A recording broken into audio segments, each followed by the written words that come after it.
Miss Audrey, if you remember, it was brought up about the female before while we were in Philly, and I would mention that what the real concept was, and it started with the idea of an astronaut once he got back being asked what was God and what does he look like, and his response was, "She is black." Yes. So it's a talk by that Alan Watts did, who is a trained theologian, and I wanted to actually read it and then discuss it. You know what I'm speaking of? Alan Watts? Mm-hmm. Is he still alive? No, he's not alive. No. Okay. Does that light supposed to be blinking in that screen? Well, it's recording, so Okay. I can't remember if it's supposed to be blinking or not, but In Pursuit in Truth is on. Okay. Just want to make sure you were live. Yeah, excuse me, In Pursuit of Truth, yes. So, starts off, there's an old story about the astronaut who went far. If you want to interject and have a question, go ahead, but we're going to discuss the things in here. There's an old story about the astronaut who went far out into space and was asked upon his return whether he had been to heaven and seen God. Yes, he said. Well, what about God? She is black. Though this is a well-worn story, it is very profound. I knew a monk who started out in life as an agnostic. Then he began to read Henry Bergson, the French philosopher who claimed the vital force. And the more he read into this kind of philosophy, the more he saw that these people were really talking about God. I myself have, could you give her a little piece of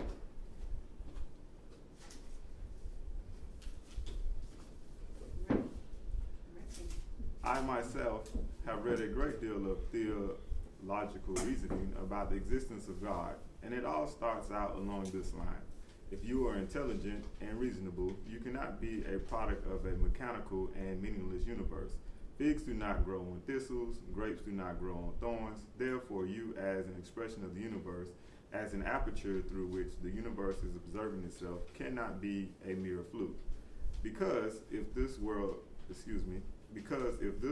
peoples, as trees bring forth fruit, then the universe itself, the energy which underlies it, what is it all about? Must be intelligent.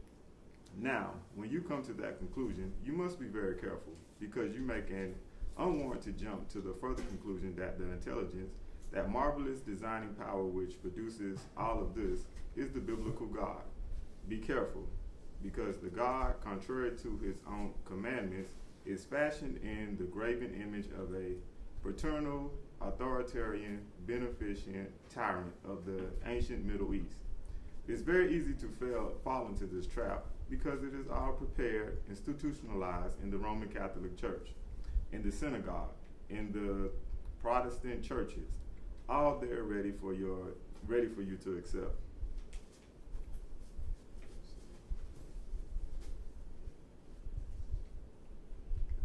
Under the pressure of social conscience, it is very natural to assume that when somebody uses the word God, it is that father figure which is intended, because even Jesus used the analogy of the father for his experience of God. He had to. There was no other one available to him in his culture. Nowadays, we are in rebellion against the image of the authoritarian father. This is especially true in the United States, which is a republic rather than a monarchy. But to reject the paternalistic image of God as an idol is not necessary to be an atheist. I have advocated something called atheism in the name of God. That is to say, an experience, a contact, a relationship to God with the ground of your being that does not have to be embodied or expressed in any specific image. Theologians on the whole do not like that idea. I find it in my discourse with them that they want to be a bit hard-nosed about the nature of God. They want to say that God has indeed a very specific nature. This ethical monotheism holds that the governing power of the universe has some extremely definite opinions and rules to which our minds and acts must be conformed. If you do not watch out, you will go against the fundamental grain of the universe and be punished. In old-fashioned parlance, you will burn in the fires of hell forever. In modern terms, you will fail to be an authentic person. It is just another way of talking about it. There is this feeling, you see, that there is the authority behind the world, and it is not you. It is something else. This approach, which is Judeo-Christian and indeed Muslim, maybe a lot of people feel estranged from the root and ground of being. There are, in fact, a lot of people who never grow up and who are always in awe of the image of grandfather. Now I am a grandfather, and I am no longer in awe of grandfathers. I know that I am just as stupid as my grandfathers were. Therefore, I'm not about to bow down to an image of God with a long white beard. We intelligent people do not believe in that kind of God. Not really. I mean, we think that God is spirit, that God is undefinable and infinite and all that sort of thing. But nevertheless, the image of God has a far more powerful effect upon our emotions than on our ideas. And when people read the Bible and sing hymns like Ancient of Days, whose sight is throned in glory, and immortal, invisible God, only wise, and light, inaccessible, hid from our eyes, they have still got that fellow up there with a beard. It is way back in the emotions. To offset this, we should think in contrary imagery, and the contrary imagery is, she is black. Imagine instead of God the Father, God the Mother, and instead of an luminous being blazing with light and unfathomable darkness. This idea is portrayed in Hindu mythology by Kali, the Great Mother. She is represented in the most terrible imagery. Kali has fangs and a lolling tongue drooling with blood. She has a scimitar in one hand, a severed head in the other, and she is trampling on the body of her husband, Shiva. Shiva represents furthermore the destructive aspect of the deity, wherein all things are dissolved so that they can be reborn again. Here is the blood-sucking terrible mother as the image of the supreme reality behind the universe. She is the representative of all the most awful things of which we are most terrified. This is a very important image. Suppose you are presently feeling fairly good. The reason you know you are feeling fairly good is that way far off in the background of your mind, you have got the sensation of something absolutely ghastly that simply must not happen. And so, against that which is not happening and which does not necessarily have to happen, by comparison, you feel pretty good. That absolutely ghastly thing that must not happen is Kali. We must begin to wonder whether the presence of this Kali is not in a way very beneficent. How would you know that things were good unless there was something that was not good at all? She is black. This is not a final position, but a way of beginning to look at a problem and of getting our minds out of their normal ruts. She, that is to say, the feminine, represents what is philosophically called the negative principle. Of course, people in our culture today who supports women's liberation do not like to hear the feminine association with the negative because the negative has acquired very bad connotations. We say that we should accent the positive. That is a purely male chauvinistic attitude. How will you know if you were outstanding unless by contrast there was something in standing? You cannot appreciate the convex without the concave. You cannot appreciate the firm without the yielding. Therefore, the so-called negativity of the feminine principle is obviously life-giving and very important. But we live in a culture that does not notice it. For example, our attention fixes itself upon figures and ignores backgrounds. We see a painting, a representation of a bird, and do not notice the white paper underneath it. We see a printed book and assume what is important is the print and that the page doesn't matter. But if you can reconsider the whole thing, how could there be visible printing without the page underlying it? We somehow consider a underlying position, like the missionary position, to be inferior, but to be underlying is to be fundamental. The word substance refers to that which stands underneath. Sub, underneath, and stands. To be substantial, to be underlying, to be support, the foundation of the world. This is the great function of the feminine, to be the substance. The feminine is therefore represented by space, which appears black at night. Were it not black for empty space, there would be no possibility whatsoever of seeing the stars. Stars shine out of space, and astronomers are beginning to realize that the stars are a function of space. Now, this seems contrary to our common sense because we think that space is simply nothingness and do not realize that space is completely basic to everything. It is like your consciousness. Nobody can imagine what consciousness is. It is the most elusive, whatever it is of all. Because it is the background of everything else that we know, we don't really pay much attention to it. We pay attention to the things within the field of consciousness, to the outliers, to the objects, to the so-called things that are in the field of vision, the sounds that are in the field of hearing, and so forth. But what is it? Whatever it is, that embraces all of that. We don't pay much attention to it. We cannot even try to think about it. It is like trying to look at your head. Try to look at your head, and what do you find? Not even a black blob in the middle of things. You just do not find anything. And yet your head is that which you see. Just as space is that out of which the stars shine. There is something very odd about all of this. That which you cannot put your finger on, that which always escapes you, that which is completely elusive, the blank, seems to be absolutely necessary for there to be anything whatsoever. Now let us take this further. Kalia is also the principle of death because she carries a scimitar in one hand and a severed head in the other. Death is tremendously important to think about. We put it off. Death is swept under the carpet in our culture. In the hospital, they try to keep you alive as long as possible, though it may be an utterly desperate situation. They will not tell you that you are going to die. When relatives have to be informed that it is a hopeless case, frequently they are warned not to tell the patient. And all the relatives come around with hollow grins and say, well, you'll be all right in about a month, and then we'll go and have a holiday to see and listen to the birds. And the dying person knows that this is mockery. We have made death howl with all kinds of galls. We have invented dreadful affirmatives. The Christian version of heaven is as abominable as the Christian version of hell. Nobody wants to be in church forever. Children are absolutely horrified when they hear these hymns which say, prostrate before thy throne to lie and gaze on thee. Now, in a very subtle theological way, I can wangle the hymn around to make it extremely profound.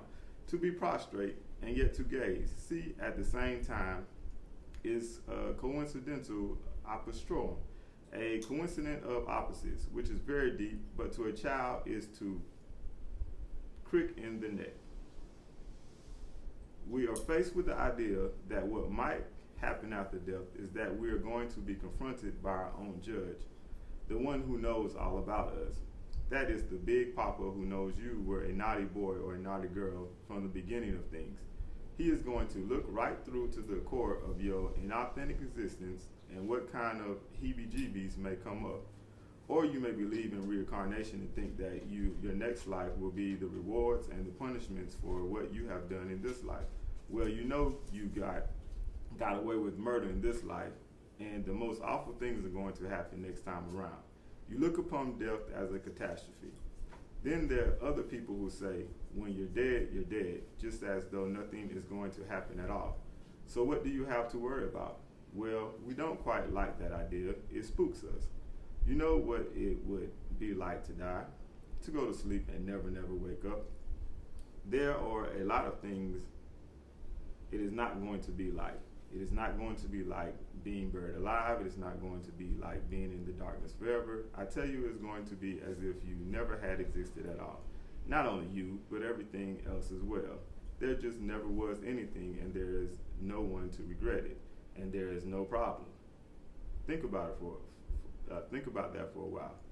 It is kind of weird feeling you get when you really think about that. Really imagine it. Just to stop altogether, and you cannot even call it stop because you cannot have stop without start. There was no start. There was just nothing. If you think about it, that is the way it was before you were born. If you go back in memories, as far as you can go to the same place. And as you go forward in your anticipation of the future as to what it is going to be like to be dead, then you get funny ideas that this blankness is the necessary counterpart of what we call being. Now we all think we are alive. For security purposes, this call has been terminated. We think we are really here. How could we experience that as a reality unless we had once been dead? What gives us any ghost of a notion that we are here except by contrast with the fact that when we were not, and later on we will not be? This thing is a cycle, like positive and negative opposing electricity. This is the value of the symbolism of she is black. She, the womb principle, the receptive, the in-standing, the void and the dark. What could light shine out of except darkness? If we grasp this, many fascinating consequences follow. There is no true blackness in nature. I have a supposedly black cat, but upon close inspection, this cat is dark brown. All shadows are colored. When I feel low sometimes, I say, help, I'm discolored. Just as there are no black cats, there are not really any black people. I am a somewhat pasty pink rather than a true white, with my so-called black friends are various shades of brown. At the same time, the use of the word black contains something very meaningful. It is the principle of the night. The other side of light is important because it shows us that light cannot be light without black.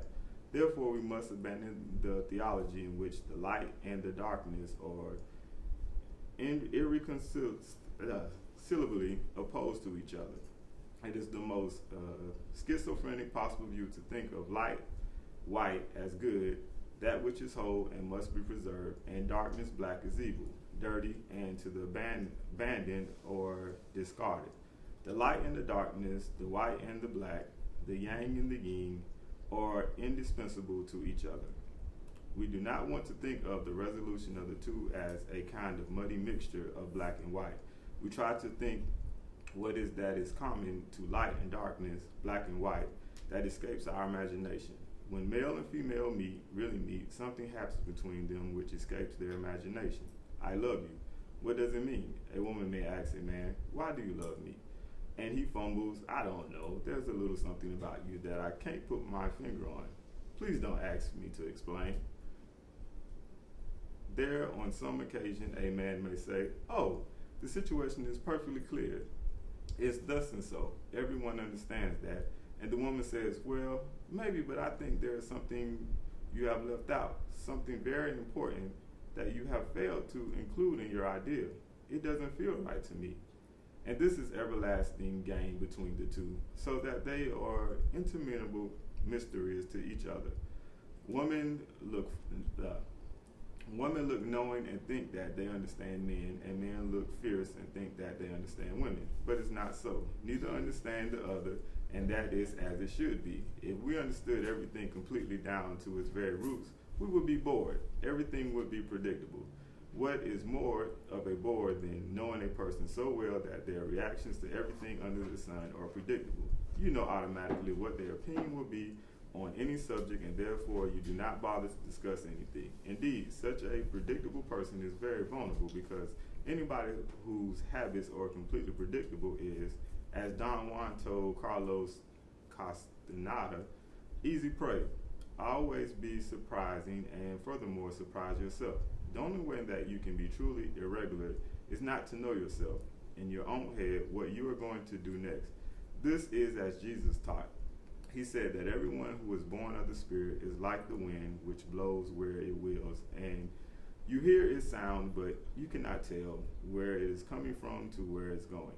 He also advised his disciples that when they were going to speak, they were not to think in advance of what they would say, but just wait for the Spirit to give it to them. Naturally, all clergymen are trained to prepare their sermons carefully in advance. It is unknown that is profoundly scary to most of us.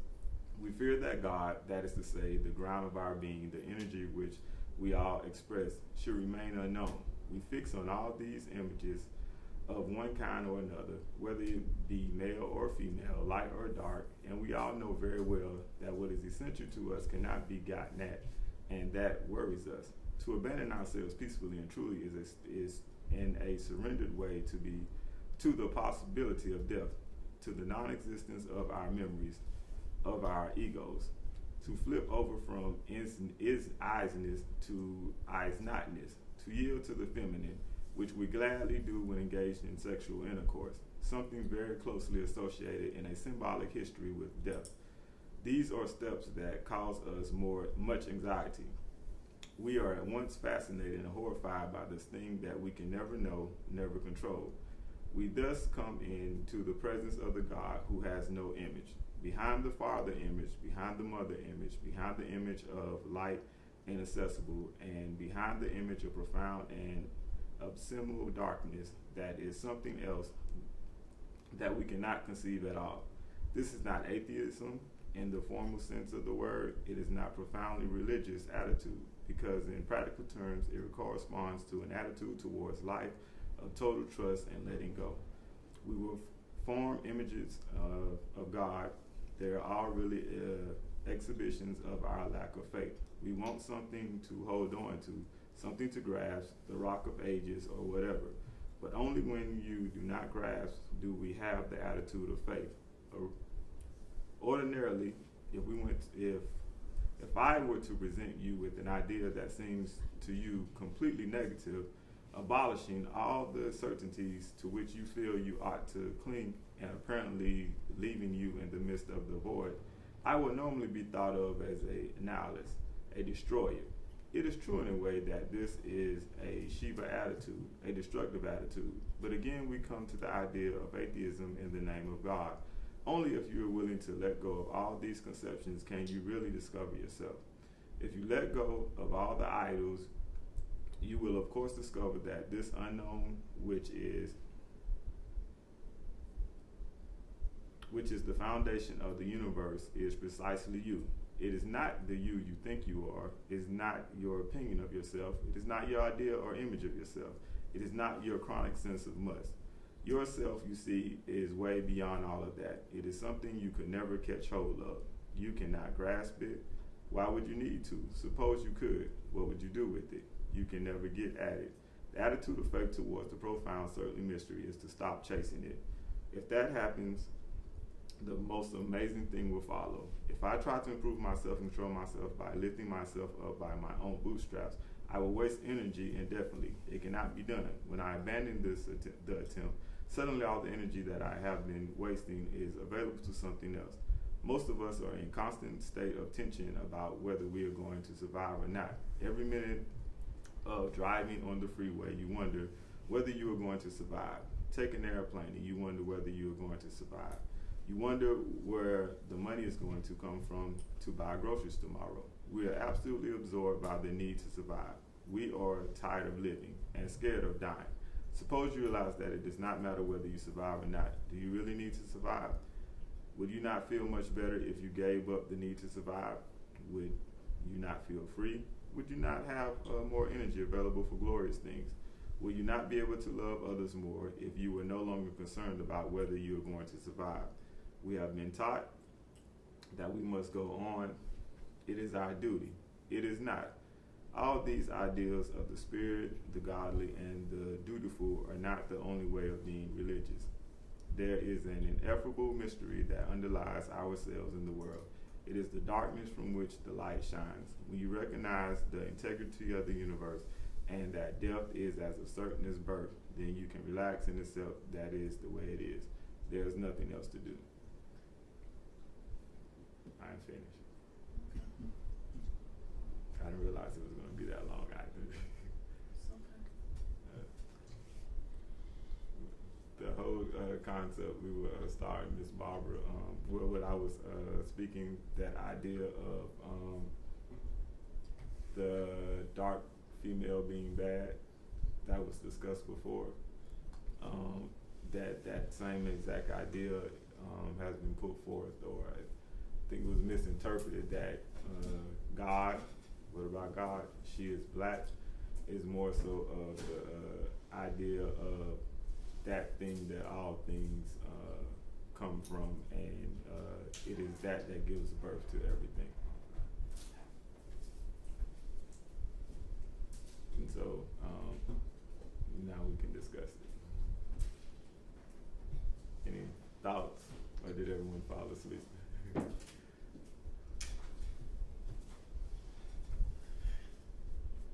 I know Richard has something to say. No, not really.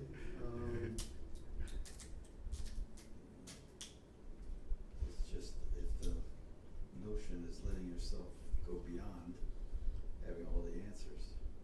That's the stepping out on that is the trick, I guess. More so, as far as truth and what is concerned, is letting go, and I guess warn with yourself for what is not true or what you was taught was true, in order to see what really is true, understand what is true, which is what was being talked about in, well, many scriptures in the Bible. Gospel Thomas 10 says, Jesus said, I have cast fire upon the world, and look, I am guarding it until it blazes. And then 16 says, Jesus says, perhaps people think that I have come to cast peace upon the world. They do not know that I have come to cast conflicts upon the earth, fire, sword, war. For there will be 5 in a house, there will be 3 against 2, and 2 against 3, father against son, and son against father, and they will stand alone. And those actually do also, they're parallel scriptures to scriptures in the Bible. Luke 12:49 through 53, Matthew 10:34 and 39, Micah 7:5 through 6, and Mark 13 and 12. And it's basically talking about the concept of basically the realization that spirit and the material and everything is the same, and people pretty much warn against conventional wisdom, and when they're battling that conventional wisdom, that's the war that is being spoken of. So it's like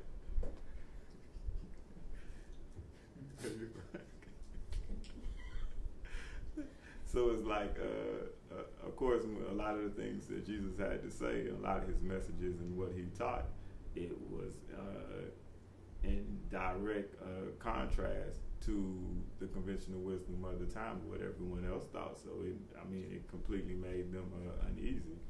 And so, but that's what was actually needed for them to come to that understanding of who they really were and the true nature of what is. Can you give me clarity on when Jesus said he came to turn the father against the son and the son against the mom and all that stuff? Well, it was believed that it's talking about the 5 senses, but because of course you and yourself are a reflection or a mirror or just a part of a hologram of the world at large. And so with all of those things being like fighting one another, all of that confusion, through all of that confusion is where the true understanding of what truth is comes from. So it is an uneasiness to come in, to walk in here on the first day, or for all the beliefs and everything you was taught before. It was a very hellacious experience. It was a lot of stuff that you were warned against because it went totally against it. Yeah, and I was like, what kind of God is this that would turn the father against the son, the mother against the daughter, and all that kind of stuff? I'm like, It's kind of reflective of, because of course before we thought Revelations was just some nightmare, just some horror movie, but now we see more so the point of it. And it's just not some horrible dream made to destroy us in the sense that we once thought, or destroy everything in the sense that we once thought. Or what we were taught to believe, Yeah, okay. It's more so of destruction as in a purification. It also has been likened to what he was talking about. It's basically initiation. And in an initiation, what usually takes place is when they talk about all of the fire, whenever you burn something, that thing, the properties of it is actually changed. And so it's talking about from that standpoint, the only thing is what is being changed is you. Well, I'm going to go back to in saying that God is a black woman. Mm-hmm. a lot it was was just an read. idea. Yeah, a lot was read. So is it saying God has the attitude of the black woman? Not speaking of the attitude of a The black mentality? woman, but it was basically speaking of the underlying of everything, which is the same thing if you look at it from the cosmos is space. So the space is the most elementary thing, or is actually what is needed for anything to exist. So with that comparison, the black woman is saying is a black woman because of space. So it's not talking about Evelyn or Miss Barbara, but it's talking about the concept of. Nice try.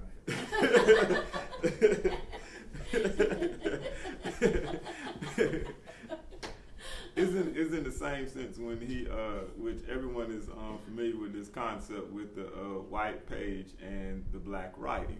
Well, in that sense, that white page is the black woman. It is that thing that has to exist in order for the words to exist. Okay, Yeah, so it's in a way that thing that gives birth.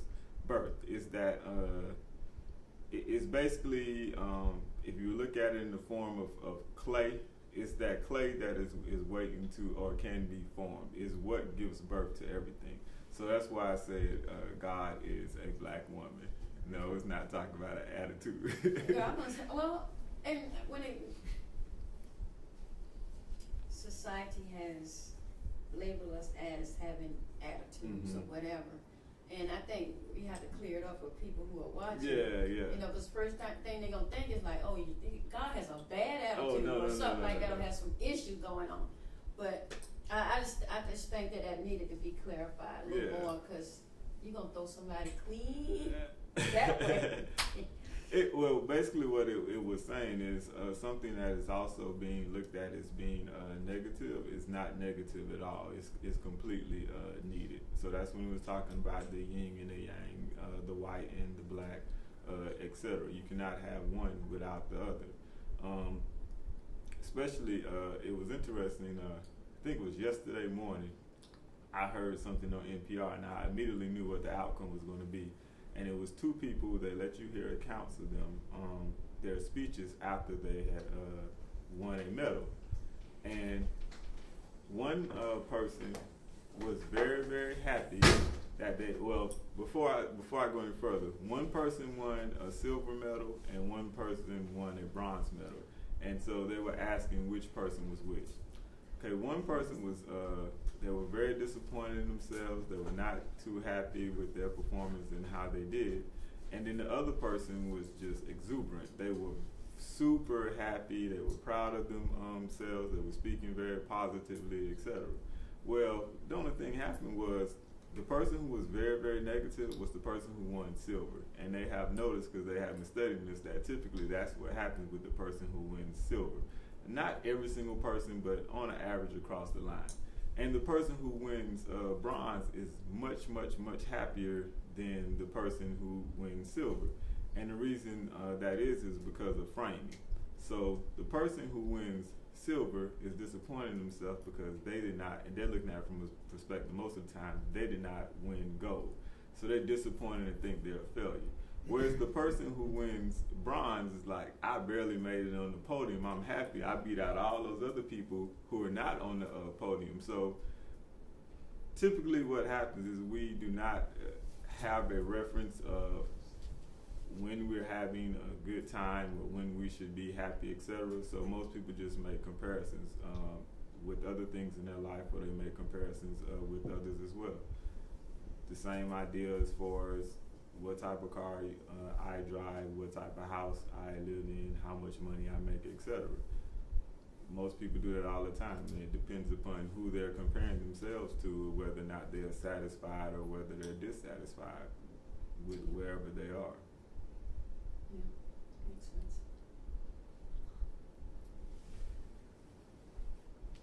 But you're basically saying then that, okay, without space, nothing could exist. Yeah, but it is, but that space we consider as being nothingness, but that is, in a way, yes. Well, yeah, I mean, I mean, there was no space, nothing has the space to develop. Yes. Well, I think even in the concept, there was something on, can't think of where I heard it. Whether it was written on one of the Yahoo pages or something about cosmology and physics, that even in the emptiness of space, something is created. Yes. It happens all the time. That was the statement that a physicist or cosmologist was making. So the whole idea of space necessarily being a gap isn't. Yeah, It's a very superficial. Yeah, because we think of it as nothingness, but it is actually still yet something, even though we think it's nothing. Then you have the concept also of dark energy as well. So it's that which is constantly giving birth. Well, I was thinking though, yeah, things need the space they need because, I mean, when you think about in terms of the universe and something being 10 light years away, I mean, it's almost hard to even imagine how far that is.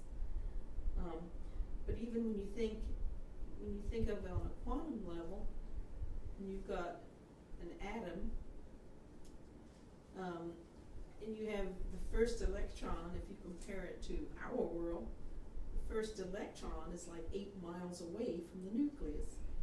So everything does need space. But I also like what you were saying about, and this is the way I'm interpreting it, is that we need the conflict to find the truth. Yes. And it made me think about a few days ago when this church, whatever, cult, whatever, they were going to protest at this person's funeral. I know what you're talking about. And then somebody went on Facebook and said, okay, let's go protest against them protesting, and and wear your best zombie costume. So I mean, you have to get to the ridiculous to make to hopefully help them see how ridiculous they're being. Richard doesn't believe that. And then it was really funny. It was really funny too, because one of them had this big sign that said, "Drink the Kool-Aid already." Hell, Bob. Yeah, it was really funny. But yeah, we do need the conflict for people to think and get past themselves to see the truth. Although I don't think those people saw the truth. But anyway. Yeah, and it's even the uneasiness also that brings up those questions. It is the confusion of not understanding that brings you towards truth. Not just sitting up there just settled with everything and everything makes absolutely sense and you get there. That's not how things work. You about to say something? No, I don't quite agree with it. I mean, in the sense of, I think this particular attitude is strengthened by the reaction against it. So it's not a constructive thing in terms of trying to get somebody, to help somebody break through. It just makes people more adamantly, stubbornly hold on to that view. It's almost like the way to really create confusion in that person or that attitude is to pay no attention to it. Just let it be considered something very benign. And you take away that whole confrontational aspect, and that's where I think more people have an opportunity to reconsider. But if somebody's in your face, it's just for that kind of narrowness, so to speak, it just reinforces it, because by definition, they've arrived at that conclusion thinking that they're exceptional already, and to understand that they're not. if That's- the reaction to them is benign, then I think they take that as acceptance.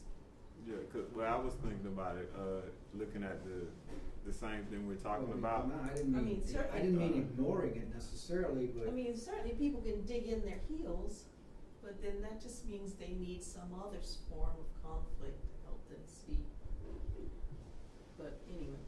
Yeah, well, I was wondering, I see what you're saying, Well, but if somebody wants to fight and then you find a way to sort of dissipate all that, you just really confuse them. But if you confront them, then that's what they want, it just reinforces their rigidness, is what I'm saying. So I think that's what I see a lot of going on around us. But I'm not saying you just Well, but I ignore mean- it, but there are other yeah. ways to ask questions and to get inside it, to sort of have it by its own self-examination kind of loosen up and break free kind of thing. But it anticipates an attack from the outside. It's what it needs to hold itself together. That's all I'm saying. True, but I think this was totally unexpected, to have somebody come dressed in a zombie outfit. No, I mean, that's just, sort of, it's just doing it, holding up a mirror. I mean, that's the attempt. It's like yeah. going to Chick-fil-A. Today is the day people were supposed to go to Chick-fil-A and Friday, yesterday was Yeah. the kissing day, I and thought today was kissing day. Okay, anyway. yesterday. Yesterday was Missed kissing it. Yeah, but on a personal level, Why go to Chick-fil-A at all? But anyway. yeah, I thought that was a fail on their part to do that, because the only thing was going to happen is people were going to start buying more chicken Yeah. sandwiches while they were there. So Audrey and I were amazed. We were at Lowe's and pulling out of Lowe's, and we thought, what are all these cars? When was that, Thursday? What it was? Wednesday. it was Wednesday. Yeah. I didn't understand it, and then I thought, you're kidding. All the things going on around us, this is what got you in your car and made you drive to some location? Wow.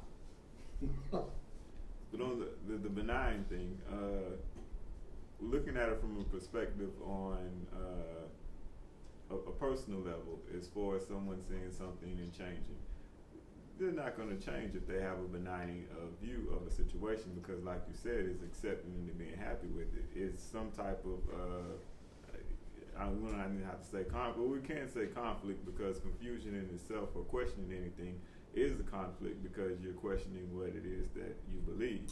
So in that, I think conflict is necessary. Does it necessarily always have an outcome where things change? Absolutely not. Maybe even more times Well, I guess not. it's your definition of what's conflicting.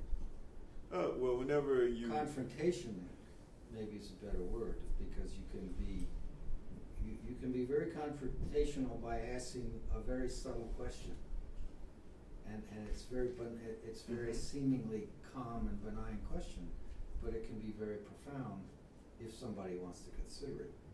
But if you raise your voice, if you ask a question in a way that's very judgmental or whatever, for a lot of people that's what they need to hold on to those supposed values that seem to be so extreme. You know, I'm not saying you lie down. I'm not. I mean, even you let people walk over you, but meeting them on that kind of level, that's the fight they want. What you learn in jiu-jitsu or something else is don't confront it that way. You know, there's other ways around it that can be very frustrating and confusing for that kind of attitude, if you want. That's how to deal with it. If you want to ultimately dissipate it. And then, you don't know what effect you're going to have anyway, because it takes a while to permeate change. But it's the easiest thing for this sort of extremism that we have in the world today, it demands confrontation. And the more it feeds off of that, to me. I mean, what was that joke? Love your enemies, it drives them crazy, kind of thing. But doesn't mean let them walk all over you. But there are lots of little ways to be offensively defensive, or whatever the right way to say it is, without giving in, challenging bits and pieces. But just going in the street, you know, in the same manner is, I just think it reinforces a lot of this stuff. I have the same impulse as anybody does, you know, this is lunacy, this is stupidity, but I also been around enough to see that you're just gonna go out and it's just it's a confrontation, but it doesn't advance something, in my view. And if you have to defend yourself, you have to defend yourself. I'm not talking about that, but, you know. Yeah, because I'm definitely not talking about it.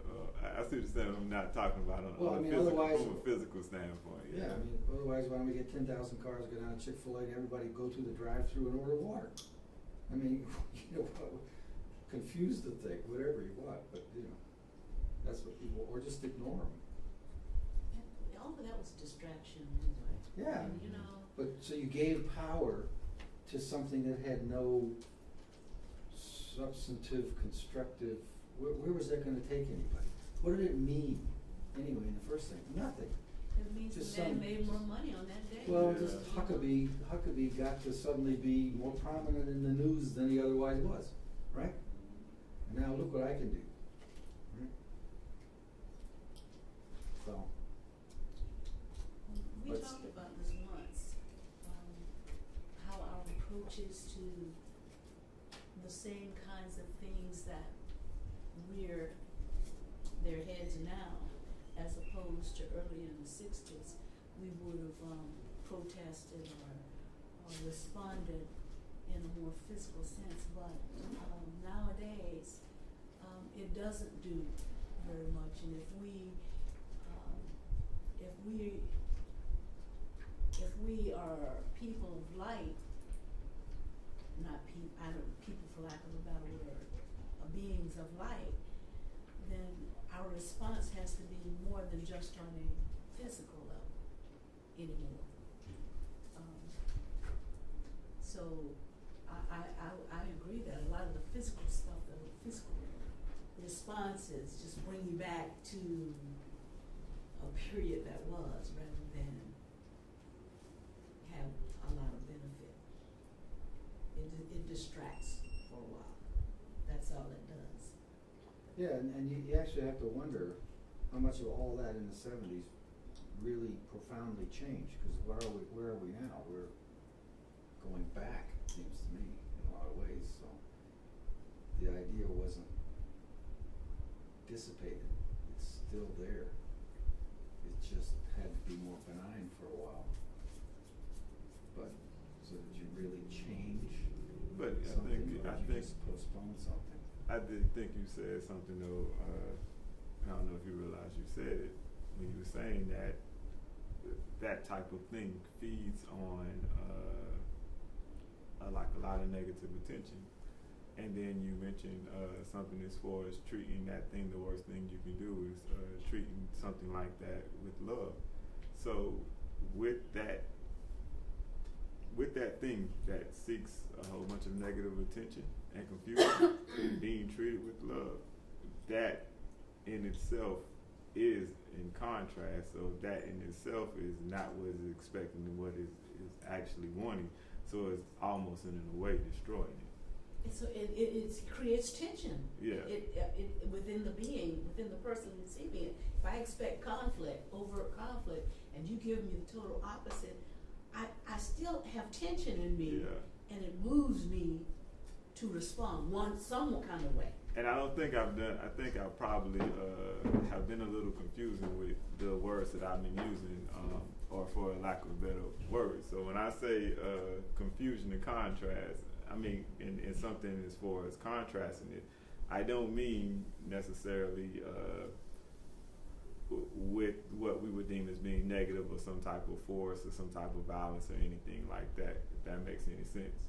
If you and I, with you knowing jiu-jitsu, if I'm trying to fight you and I'm trying to overpower you, and then I'm waiting for you to engage me the same exact way, and then you start just doing the little things that you know I'm not sure the technical name, but you take my energy and you just reverse it. So we're still doing everything I want to do. It's just you're not participating in it. You have taken control of me.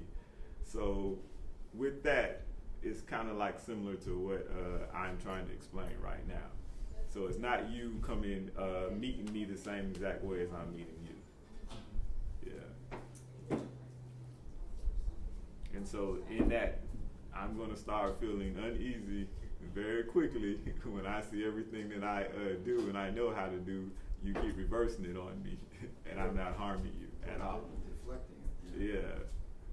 Yeah, and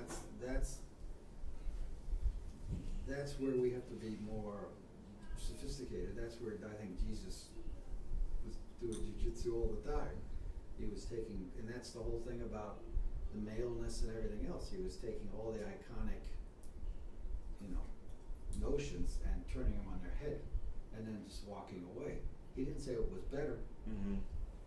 He just said, why not this way? Whoa, wait a minute, that's the way we go. Well, it doesn't have to be that way. The way you always did it, the way you always saw it, the way you feel you have to see it, And then you gotta sort through that.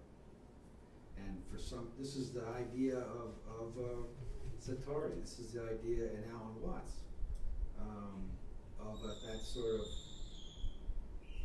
the Zen koan, which is like a parable that Jesus gave, that's seemingly contradictory. And if you think about it seriously with real intent,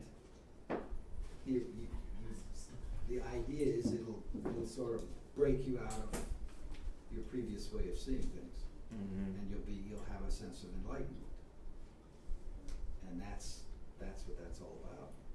See it another way. It doesn't have to be this way. This is the challenge between religion and spiritual search. Religion says, let's stop here. It's pretty good here, and let's build a house here. And the real pilgrim says, no, I got to keep going. This is let's build a tent, right? Because I don't want a permanent something, because I'm going to move beyond it. I need to. So that's the conflict that's there. And then at the end of the day, it's the journey. It's not all the stuff. That's supposedly what it is. And for that, that to me is tied into living in the present. You can't judge very much if you're living in the present. So you just have to be alive. Anyway. Yeah, I agree totally. Especially with people who can't wait for the weekend, etc. Yeah. Yeah, we've all done that on the most mundane level, I'm going to go out on Friday night. Friday night comes and you're dead tired, you don't want to go out. Or you go out and you're so tired you don't have a good time. Go out on Tuesday night, right? If you had the energy, go do it. Well, no, I have to get up and go to work tomorrow. So, sleep less, probably sleep better, and you're more alert at work, or you're tired but in a good way. We've all kind of done that. But so it's a silly little example, but still. But it's hard to just because a lot of things around us we let condition. The framing. Put us in boxes and things, and we conform to it. And we know when it doesn't feel right. We've gone through it anyway, so I think that's what that's. Yeah, but I think a lot of times people have gotten used to things not feeling right, and things not feeling right has become actually comfortable. And the fear of what is not known or something that I'm not used to experiencing is almost scary. To the point where the same reason why people stay in abusive relationships and things like that. I have a friend who was recently working in a department at school, and she was really getting treated horribly by her superiors. And so then an opportunity came to move to another department, and she was terrified of moving to the other department, even though I assured her that the people who she would be working under, they're very nice, they're very caring, they have your best interests at heart. And it was very confusing, you mean to tell me you'd rather stay in a situation where you complain about all the time than to go to this other place just because, and the only fear was because it was unknown. But I assure you this other place is nowhere near what you're leaving. And she was terrified to leave. So it is a sense that people feel comfortable even though they know something is not right, it doesn't feel right. And I think a lot of that has to do with the way you approach it. it's the way we approach stuff in general. We are comfortable in our discomfort. We're comfortable in our misery, because it is the misery we know. That's one way to look at it.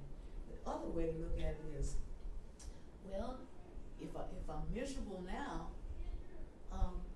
I wonder what's on the through that door right there. I mean, it's the way we choose to look at it. So, for instance, if you losing your job means your life, because you don't know how you're going to feed yourself, that's one way to look at it. Or is it an opportunity? Is another door opening for some other aspect of my being? So when we choose to look at things in the positive, even though they appear negative, we begin to see the positive in that thing that happens. Mm-hmm. We find what we seek. If we seek the negative, that's what we're gonna find. Mm-hmm. If we seek the positive, even though it appears negative, we're gonna find positive. It's almost if that in every single thing when we talk about the what is there, what's the background, and I don't want to make I don't want to make what I'm about to say any of it seem like it's just negative and positive. But when you see the darkness in something and you see the lightness in something, both things exist in everything, so to speak. It's just which one you choose to turn your attention to which one you make exist in your reality. And so that becomes what you're living, what you see with your eye. And the issue is if we can create from either one, and we can. I'm about to say, well, actually, you are creating most of anyone is creating but doesn't realize that they're creating. Yeah, you so create. why not choose to focus, set your intent on creating from life? Because you create the experience that you have all the time. You decide whether that experience is the enjoyment of that experience, etc. Everyone has been in a situation where they've been upset, and so they've made their experience of whether they were at, let's say, a party or with family or whatever, but they made that experience negative by the way that they chose to look at it, versus looking at it in a positive way.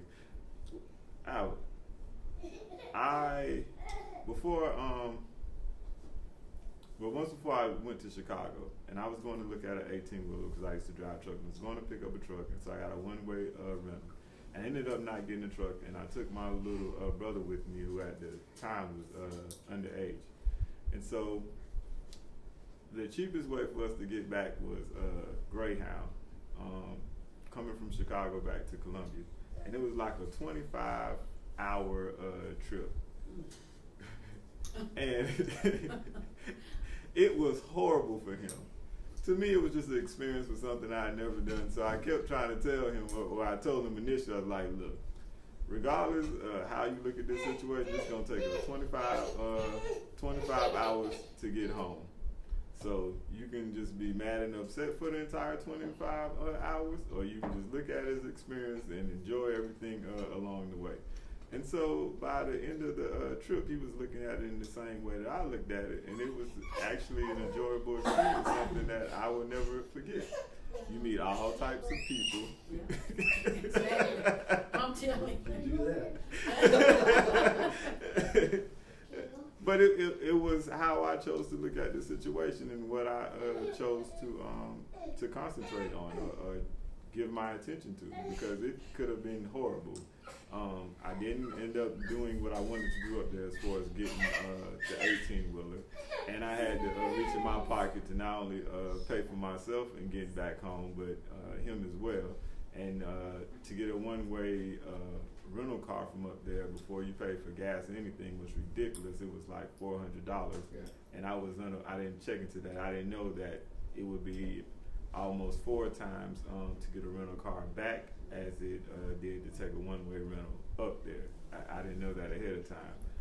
The train was something like last minute $300 a ticket. A plane ticket was like $400. So we end up paying, I think it was about $400 to ride. Well, I paid about $400 for us to ride Greyhound, and then that was that.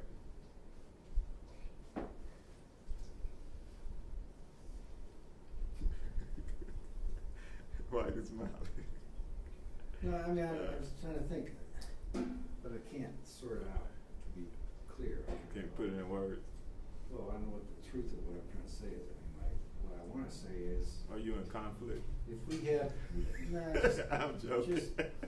just with words, but hopefully I'm maturing enough to get tired of them. Anyway, that day will come. If we have expressions like all things tend toward the good, right? I think we have a false understanding of positive and negative. I think we think they're of equal weight, and I don't think it's that way. I don't know how to say it in physics terms or something, but I think the value of positive somehow is more than negative. Negative has a role, but within the context of positive. You know what I mean? It's not like there's two universes, one's negative, one's positive. I tend to believe it's positive, but the negative has a role in helping us understand more fully what all that positive is. Well, look at it this way, Does that without make the any negative, kind of sense? is there positive at all? Well, it's a way to help you know what is positive, but it doesn't mean that there's a negative world, if you know what I mean. Oh, and I don't mean I wasn't even thinking I'm just putting it in the as context of, you could kind of make an image, right? It's like darkness. I'm not sure in science they believe you can ever have complete darkness. There's always a light. But maybe I'm wrong. Okay? And then that just destroys what I'm trying to say. But we give more value to that when we're in confusion. Darkness, the negative. But its function is to bring us back to the light, right? Mm-hmm. But it's not an absence of light, it's just light diminished down to something you can't see. I'm not trying to. Rather than trying to make it equal, Well, I can't say that. I tend to agree with you in terms of trying to, cause what, in the spiritual, things don't balance out equal to each other, and you say, okay, that this one weighs the same as this, so I agree with you there. But the issue in the spiritual is whatever it takes that helps you see with your eye light. I guess, So they both have importance, whether they're equal in terms of the way we try to perceive equalness or not. I guess I'm but if we have expressions like all things, it's all good. Yeah. All things tend toward the light. All things tend toward It's good. all good. Where's that coming from? Unless there's a role that negativity has, there's a role that confusion has. It does. But it's within the larger context of light. So at the end of the day, it's all good, That's right. Yeah. right? So if you can extrapolate that into death, That's all good too. so death is part of a larger concept of being alive. That's right. And it's only when you look with the narrowness that you don't realize that is the case. And that's why every negative situation that has ever taken place, if you can zoom out from it far enough, or if you can look at it further enough in retrospect, you can always pull positive things that have come out of it. Or maybe another way to say it, it's not when you look at something too narrowly, to use your word, you tend to disconnect it. And when you look at something in a very disconnected way, it's free floating. It's like it's just there by itself. And yet when you step back, like you say, and look at it in a larger, more holistic concept, it's part of something else. That's why we have a lot of difficulty in the world now. We tend to look at it as bits and pieces. We forget any of its connectedness to larger things. We got whole political ideologies built on bits and pieces. Yes, exactly. And then it creates all kinds of artificial distortion and pain and suffering because nobody's saying, whoa, step back, look at this in a bigger picture. So that's it. So I mean, the negative but that's not, to get to that point where you have that understanding and that ease, maybe, whatever words you want to use, knowing that it is all light. So, because I think that brings us back to this, the one question that all other questions come out of, it's not who's God, it's what is this thing called death, I think. And all those other questions come out of that, then your understanding of what God is or whatever changes dramatically. But that's the thing that you have the strongest feeling for, you have to confront. So everything else, and you see it all around you. You know, people die for one reason or another in your life. So until you sort that one out, and I almost think, anyway, maybe it's chicken or the egg. Which way do you start? Do you try to? I don't know. Because I was about to ask, so when you say sort it out, does that mean, on one hand, understanding exactly what it is, or does that just mean accepting it for what it is and not having a problem with it? Well, you have to sort that out for yourself. But the point is, you could say, I don't mean, obviously you could sort it out intellectually, whether they're your own words or you're really just paraphrasing other people's thoughts. But that's not a complete acceptance of something, because that's just using your brain. Yeah, so the rest of your chakras and the rest of your being. So what you internalize, what you assimilate, is your ultimate sorting it out. And whether you have the courage to say, I don't know, but I can live without knowing, because maybe there's a sense that all things have a purpose, all things lead to the good, so that's okay with me. Or some of us are maybe a little more thoughtful, profound, whatever the word is, and we have a little better definition, so to speak, of what that is. You know?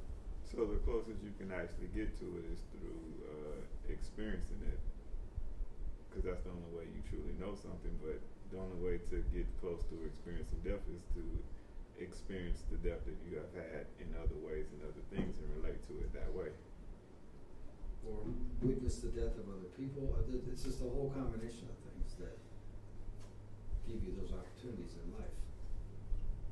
I mean, if you never thought about it yourself, you're going to think about it when you see it happening to somebody else. You have to. How does that, is that going to happen to me?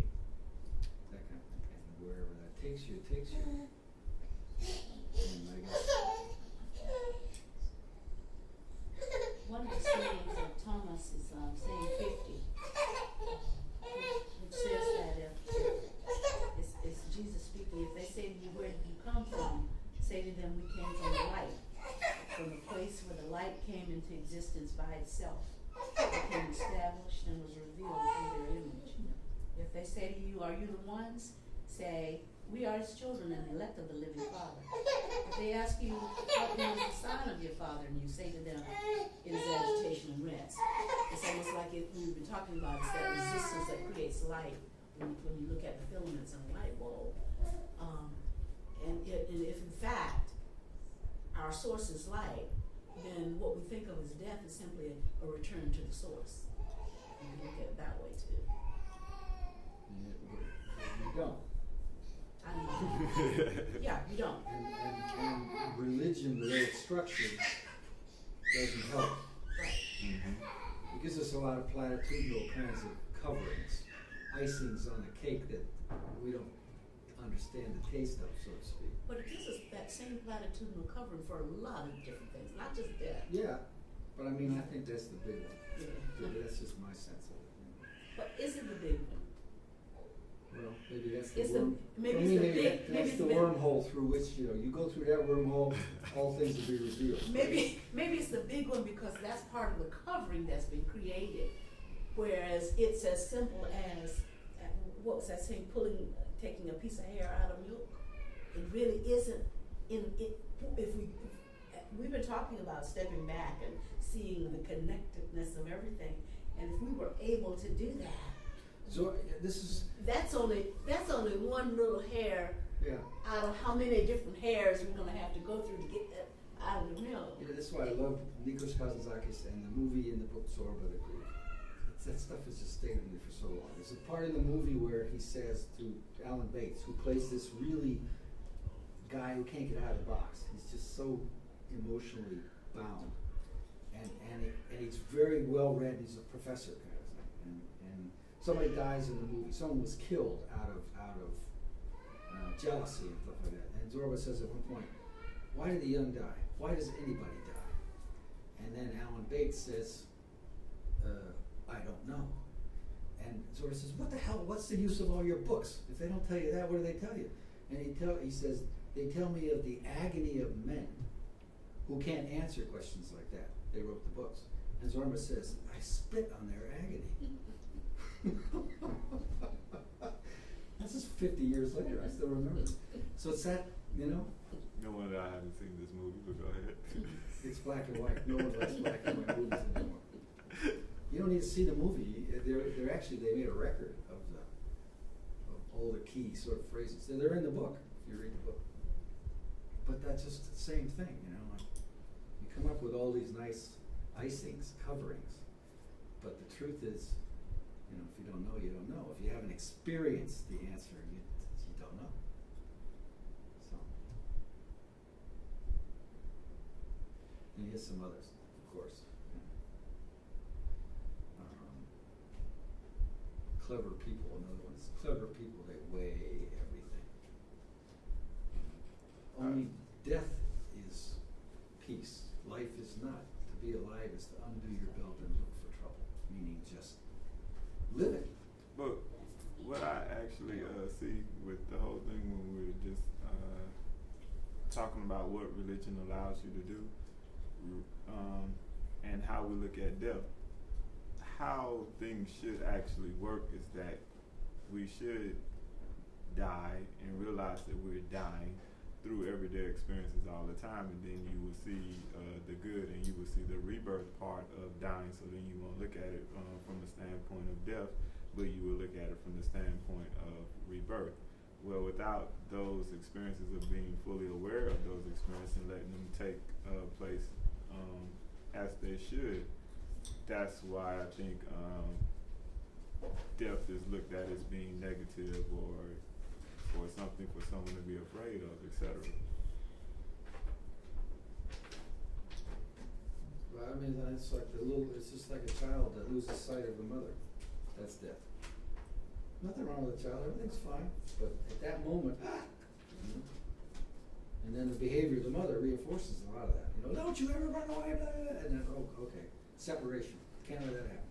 Same with death. Everybody grieves. So death's got to be a bad thing. And then they hit you with all these nice little platitudes. Well, he's in a better place and all that. What? Or it's not even a child who gets lost. How about a baby who's finally fixated on mom, and the first time mom leaves, for that baby, that mom is gone until he sees mom later come back. And so it's the same thing with death if you look at it that way. Well, I mean, that's why for me it's the thousand subtle ways we tell people that death is a bad thing. And then we try to code it with other kinds of language and vocabulary. And it doesn't work because it's in you like that. It's osmotically used, you know? How much of that is just conventional wisdom that has been taught? And how much is that, like I said, that person really being able to experience and understand something deeper for themselves without just it being dogma. Something was given to them. But I think that's the, if you grow up in a community that has such a grip on you like that, you're going to have, you don't even know you have that kind of stress and frustration, that may be the source of it. The ones who are strong enough to leave that church, that break out of that community, that, no, I'm going to take this journey. Those are the ones who are going to find something. But if you're in a community that says, no, what do we say all the time in here? The church tells you, you know, if you can't live without this, you can't live without us, right? And that's what this homophobia thing is too. It's just an extreme of that in another way. They've got more media attention now, so they have a bigger audience. They can put the same kind of, no, it has to be this way or else. No, Now, one of the things when we talk about 11:11, one of the things we didn't say is about that 11, judgment and disorder. But another way to look at it is the extreme sinfulness of mankind. And it looks like this year of 2011, we have seen the more extremeness, in meaning like what you just said, that it's out there for everybody to see. Like the all of the things that have happened, and probably it's related to technology too, so that it's out there for everybody. But we see it in its glaring extremity now, when the same thing could have happened years before, but because we weren't aware, we weren't as connected, we didn't realize it. So I'd say it a little bit differently. yeah, I'd say it's still with us and it's come back with a vengeance because we never got it fixed in the first place. We thought we did. But then you find out in your life whether that value is something you've really adopted, or because it was convenient and easy and it wasn't a real challenge, you thought you were living that way. I think it's the same sort of thing. We never worked out the race problem. We thought we had it pretty well worked out. There's a lot of things like that. So I think now they're back. I don't think And maybe it ever was worked out. huh? I don't think it was ever worked out. Well, I'm saying Anything there were that's plenty not- of people who thought it was. I don't know. Well, I picked that one maybe because that's one One of that's. the biggest from our time, yeah. But I think that's why. And this thing about spirit and faith. I'm trying to not use the word religion because that's just the box that gets sold. But and yet, from the founding of the country, if you go back and you read history of the United States, this country's been like this with its religious beliefs since the beginning. So we haven't worked it out yet. Or we haven't found a way to agree to disagree. Let's put it that way. So if it comes back with a vengeance, seemingly with a vengeance, maybe somehow it just, I don't know how to explain it exactly, except it's more concentrated because the space around it is different. So maybe there has been quote unquote improvement. So it's more dense. So when it explodes, it makes a bigger explosion, which we call more extreme. But I don't know. It's just.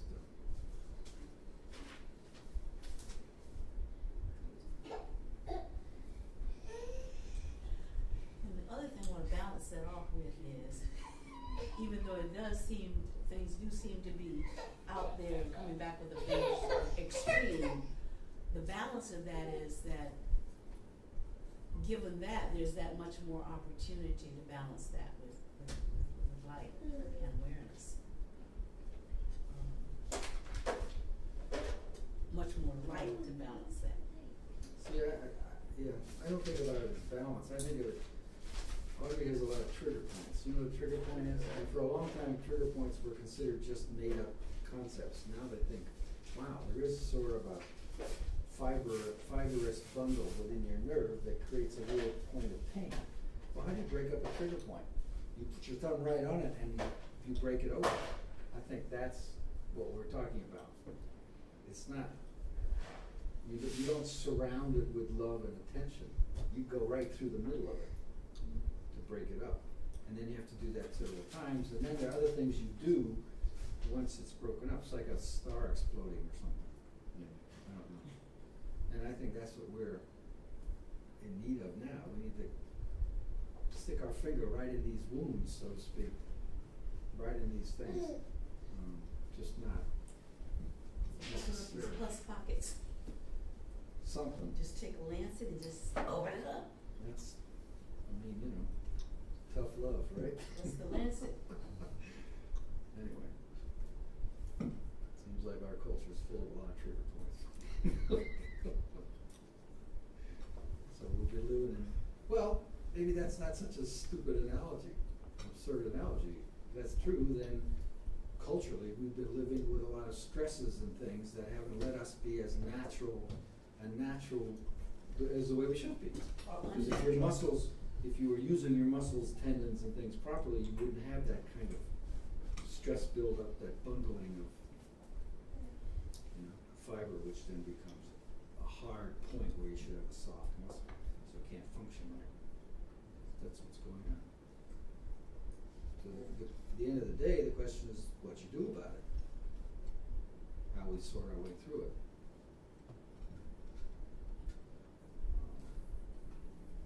And unfortunately, I think our culture these days is more interested in entertainment and distortion than it is in helping people and laying out a truth to let people make their own decision. So it's harder to find your way through it. But you need a base like I think we try to build here. But like anybody said at one time or another in here, it's the journey. It's not whether you get to stage 6, 7, or 8, right? So that means you step out with a certain amount of unknowing, faith, not faith in the old sense, but acceptance that it's good, etc., and you'll learn from it, whatever that experience is. The more or the further in denial that you get, the less of a destination you even have that you're aiming towards anyway. Well, yeah, there is what destination? There is one. You just kind of sort of end up somewhere, but not planning on going anywhere, not trying to get in any particular place. Yeah, I mean, yeah. Unless you're hoping you'll attain a certain level of enlightenment so you get to earn your purple robe and your crown.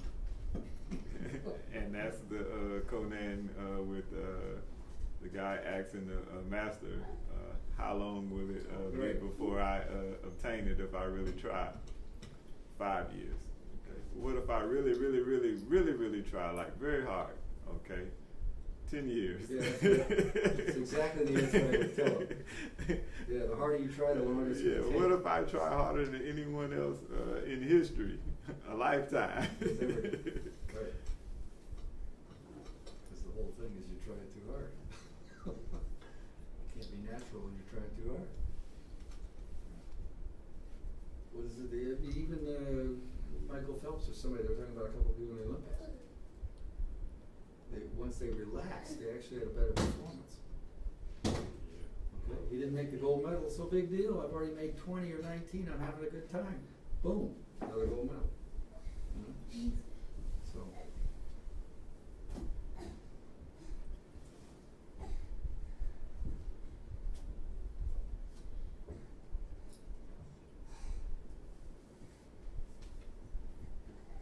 But that's it. If you're living in the moment, there's no time to judge.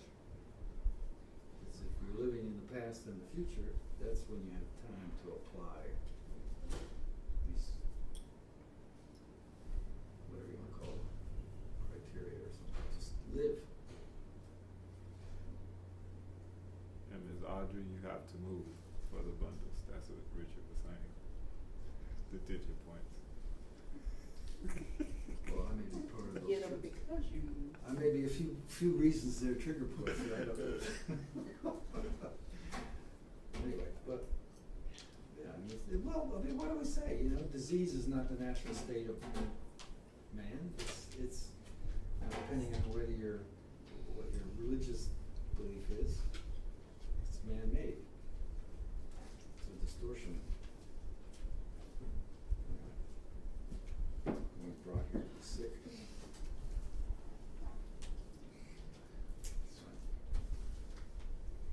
Miss Barbara, were you looking at something? I'm just looking at Thomas. You know, it looks like a lot of what we've been talking about relates to a lot of the sayings. As for instance, saying as for one who seeks, let him continue until he finds, and when he finds, he will become agitated. So, you know, it was talking about before agitation and rest. Agitation and rest, that's what experiences are. That's what living is. Agitation and rest. Agitation that pushes you to something else. That's our human condition. It's not to go up on the mountain and find enlightenment. It's to go back down in the middle of Manhattan during rush hour and keep connected and know what your intention is. Yeah. And then, if you can't understand it all, isn't that what acting on faith is? Someone said, You need a base. to work on. the concept of peace. Peace is not being in some isolated place necessarily, complete quietness. Peace is having the ability to be in some very chaotic place, but at the same time quiet everything to a peaceful state. In you, Yeah. yeah. But saying one, That's the definition of grace, I always thought, too. saying one speaks to the issue of death. Whoever finds the interpretation of these things, understanding them, knowing them, that you know them, will not taste death. Because what we think of as death is what we generally think of as death is totally not death. Right. It's life. Yeah, it's not the end.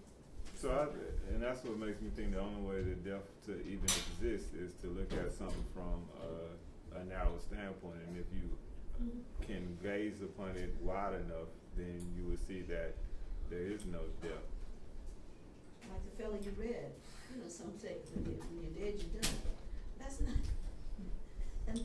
that's not necessarily so.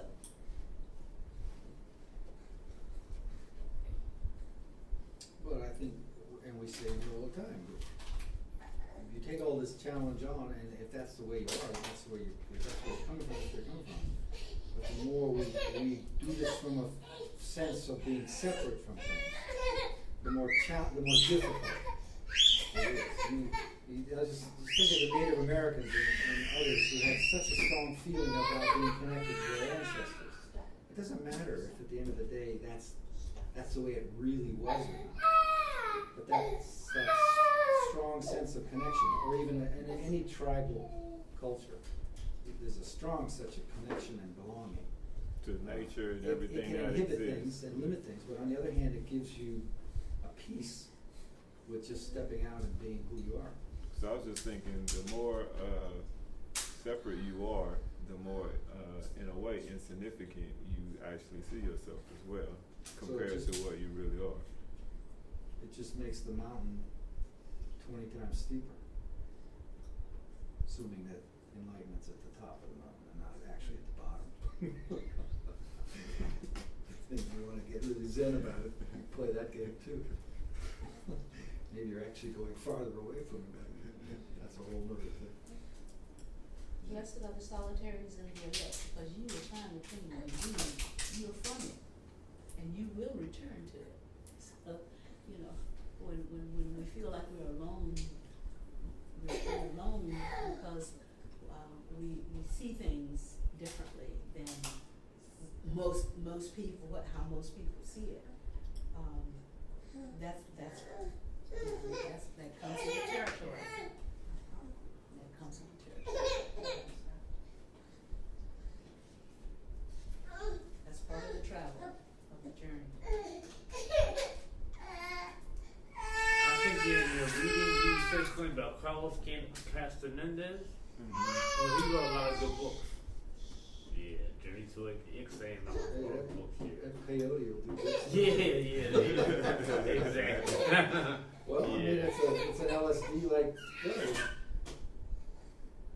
I think, anyway, that's a whole other conversation. But, well, no, but used in the right way with a guide and somebody who's knowledgeable. Yeah, that's what the we whole talked purpose about. of it was to broaden, expand, and enlighten. It wasn't trick. You know? Sound like ayahuasca in the Amazon in South America. Yeah. So, yeah. Same thing the way I feel about LSD and the research that at least the Russians were doing. They weren't afraid of it. They were trying to figure it out. No, you mentioned Russians, and the last thing that I just saw was some Russians where they were actually going grenade fishing, and you said they wasn't afraid. So I was thinking in my head they were not afraid of anything. They had a boat and they had some grenades, and they were just letting them right off the edge, and they were grenade fishing. Grenade fishing. Grenade fishing, and almost killed themselves. Yes. Wait a minute. Pull the grenade and you drop it right there in and the it water. booms down there and the fish come to the top. Well, it kills them, yeah. It's the shockwave. I thought dynamite was. Well, that's better than a bait. Unless it booms right under you. Dang. And then there was another story where some Russians got very drunk and got in a tank and went into a town and like actually literally went and crushed it into a house, and then asked for some more vodka. So that's what I thought about when Richard said Russians aren't afraid of anything. So I said Russians aren't afraid. well, they were not afraid with the LSD thing. Yeah. Well, that Russians and vodka is something else. Yeah. Anyway. So, to be alive is to undo your belt and look for trouble. That's it. Go live. And I think there's so many truths that are in our folk sayings, right? We take ourselves too seriously. Okay, if you want to be whatever, you can go find a scriptural reference, but there it is. And it survived 1,000 years, and how many versions. And every culture on this planet probably has the same phrase said one way or another. And that's part of the thing that people struggle with is actually living that. I mean, there's truth in plain sight. We don't know what to do with it, right? I heard someone yesterday say they were getting ready to say goodbye to somebody. They said, if you're in the neighborhood, stop by. And they said, and we won't let you go to bed hungry. We'll set up all night with you.